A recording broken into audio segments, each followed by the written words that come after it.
yuqorida bundan oldingi suhbatlarimizda ham aytdik, bunga dalil o'laroq nafaqat qorinni balki tilni deyishlik oid ekanligiga guvoh isbot dalil Qur'onda ham kelgan narsa.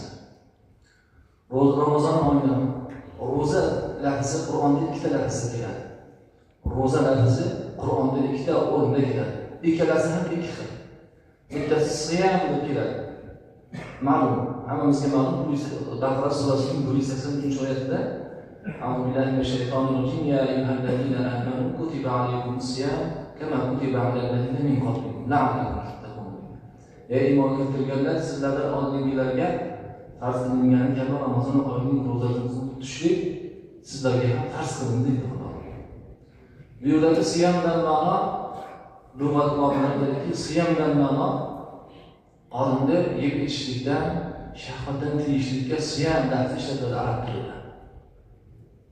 Xo'p, farz qilingan lafzda qorinni tiyishlik yoki shahvatni tiyishlik, suvdan, yeb ichishlikdan shahvatni tiyishlik bo'ladigan bo'lsa, tilni tiyishlikka ham dalil bo'layapti deyapsiz. Bunga dalilda ulamolar aytadiki, mana quyidagi oyatning Maryam surasidagi 26-oyatni aytadi. A'udhu billahi minash shaytonir rojim. Va qawli inni nadartu lir-rahmani sawman falan ukallima al-yawma insiya. Bu oyat Maryam surasida keladi. Alloh subhanahu va taolo Maryam onamiz Iso alayhisalomni dunyoga keltirganida tasavvur qiling. Iso alayhisalom hammamizga ma'lum otasiz dunyoga kelgan zot. Allohning payg'ambari. Maryam onamiz chaqaloqni ko'tarib turibdi. Dunyoga keltirdi.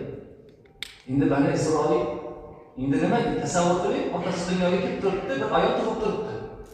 Otasi qani biza yo'q deb turibdi. Alloh subhanahu va taolo Iso alayhisalomni Maryam onamiz tug'ganida bu yerda nasihat qilyapti Maryam onamizga.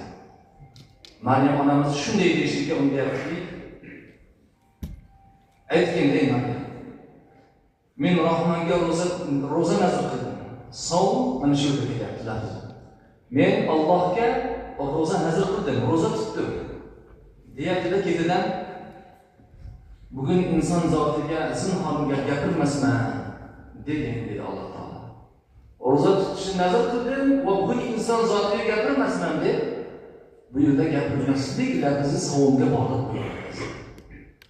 Mana shundan tushunamizki, azizlar, bu oy nafaqat shahvatdan qornimiz